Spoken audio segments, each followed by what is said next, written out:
शुभम श्वेतीचा विषय चाललेला या बाबतीत पूर्वी आमचा आता मुद्दाम पोलिसांना बाहेर लागले मधु तनबर्गे प्रत्येक एक नंबरला निदान 4 लोकांनी बुकिंग प्रसिद्ध झाला होता.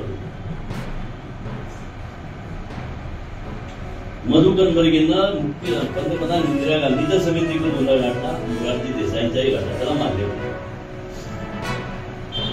अलीकडच्या काळात काय झालंय, पोलिसांनी आम्हाला हात लावायचं बंद केले, त्यामुळे आम्हाला असं वाटायला की आमची चळवळ संपली. पूर्वी काय होतं, पोलीस पोलिटिशियनला नेत नव्हते, पहिला 10 पोलिटिशियन फिरवून रूळ फिरवत होते आणि नंतर घरी सोडत होते. आज नशीब आहे संध्याकाळी नेल्यानंतर जेलला पाठवले. तुम्ही समितीचे अंक काढून बघा, समितीची मागणी होती की समितीच्या कार्यकर्त्याला पहिला जेलला पाठवा, ही मागणी होती. आज ती नाही आहे. आज काय झालंय, प्रत्येकाला उचलले पोलीस संध्याकाळी जेलला पाठवतात.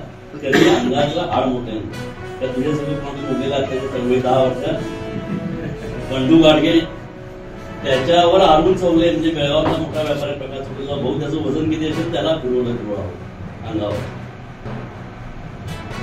ह्या परिस्थितीत आमच्या कार्यकर्त्यांनी कामं केली पूर्वीच्या, लक्षात ठेवा. आणि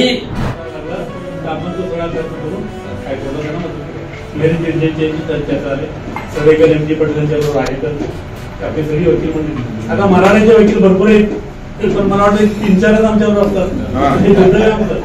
त्या कोर्टात गेला की सगळे मान्यता मिळतात आणि पत्रकार त्या मराठ्याचा तुम्ही संस्कार करणार आणि पत्रकार परिषद हे सांगतात हा पत्रकार परिषद घेतलेच नाही का आपल्याला करत नाही. आणि पण ते करणार नाही. मग त्याच्यासाठी मध्यवर्तीची एखादी 11 किंवा 15 कमिटी असते, तर अशा लोकांना भेटली.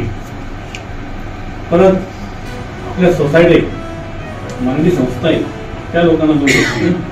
आपले काही उद्योगपती चांगले मराठी भाषेविषयी समितीची त्यांना प्रेम आहे, तशा लोकांना भेट नाही.